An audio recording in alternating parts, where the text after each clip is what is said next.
First up, out of the box, you should get the tent poles, a small patch kit, 8 stakes, a pole repair splint, the rainfly, the tent body and the footprint, and of course, the carry bag.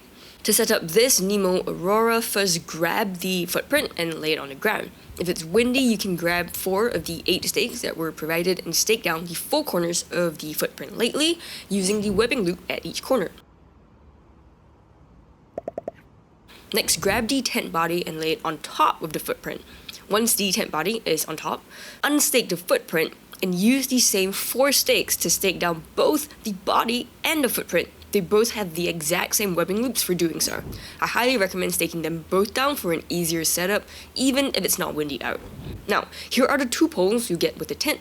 Grab the long one first, assemble the entire pole, lay it across the tent body, and this is what you'll see.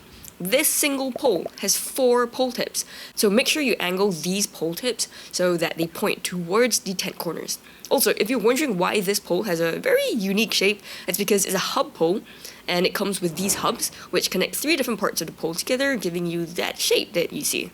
Now, go to one corner of the tent and insert the pole tip there into the grommet in the tent body, plus the grommet in the footprint. The pole tips keep both the tent body and the footprint aligned and locked into place as well. After that, go to the nearest corner, pick the pole up gently, and insert the other pole tip in that corner into the grommets there. Then go to the opposite end of the tent, bend down, pick the pole up, push it away gently, and insert the other 2 ends into the corner grommets as well. When you're done, this is what the hub pole should look like. After that, locate the pole clips on the tent body. They're black in color, so they should be pretty easy to find. Just pick them up and connect each of them to the nearest pole. There should be 4 pole clips at the top of the tent, then another 2 pole clips at each end of each pole, so altogether you should be connecting 12 pole clips for now. There are another 2 pole clips that you shouldn't connect yet, and that's for the ridge pole.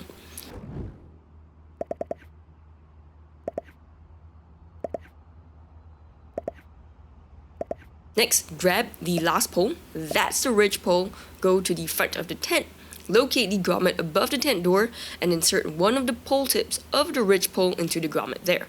Here's a close-up of what it looks like. Leave it propped up against the tent body, go to the other side of the tent, grab the pole, arch it downwards, and secure the other end into the grommet above the tent door there too. When you're done, this is what the pole should look like secured in the grommets.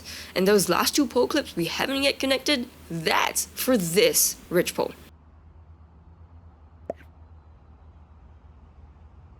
The next step is a rainfly, just drape it over the inner tent. And to make sure it's in the right position, just check that the vestibule zips are aligned over the tent doors at the lengths of the tent. Now, before securing the rainfly, lift it up and locate the grommets on the underside of the fly near the top of the tent. These are to be attached to the pole tips of the ridge pole.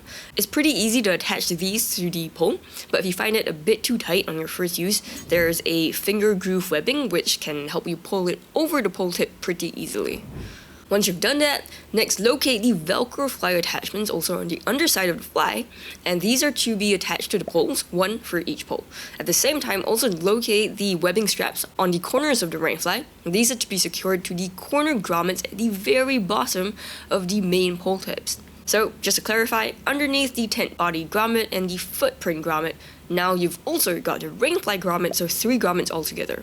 I find that it's the most efficient to go around the entire tent, securing each Velcro first, then the rainfly grommet in that same corner as well, before moving on to the next corner. Once you're done with all 4 corners, now go around the entire tent again to adjust the rainfly tension using these same webbing straps. To do so, just pull down on the rainfly until it feels taut, then pull down on the front strap to tighten it. And if you want to loosen it, just press down on the buckle. Now grab 2 more stakes and stake down both vestibules using the webbing loop provided for each vestibule. You can also adjust the tension in the vestibule evenly by pulling on the vestibule until it feels taut, then pulling on the front strap to tighten it. Next, each width of the tent comes with 4 webbing loops, so you can secure 4 times 2, 8 guy lines altogether to this tent if it's windy. If not, I recommend at least staking down the bottom vent for better ventilation in your tent. And if you need to take a screenshot of the instructions, they come pre-attached to the carry bag, so you can check them out if you need to. Taking down a Nemo is just the opposite of the setup, and here's how to pack everything back into the carry bag. One tip I have for you here is to leave the doors slightly open when you're taking the tent down so that the air gets pushed out more easily and the pack away later. Once you've taken the entire tent down, first fold the tent body in half.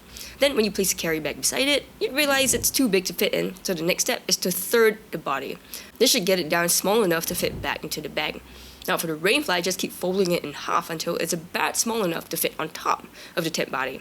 Place the rainfly, footprint, poles, and stakes on top of the tent body, then wrap everything tightly against the poles. Once everything is rolled up, it should fit back into the carry bag very easily because the bag is a little bit on the bigger side. For a full review of the Nemo Aurora 2, check out this video on the screen. Thank you for watching, and I'll see you in that one.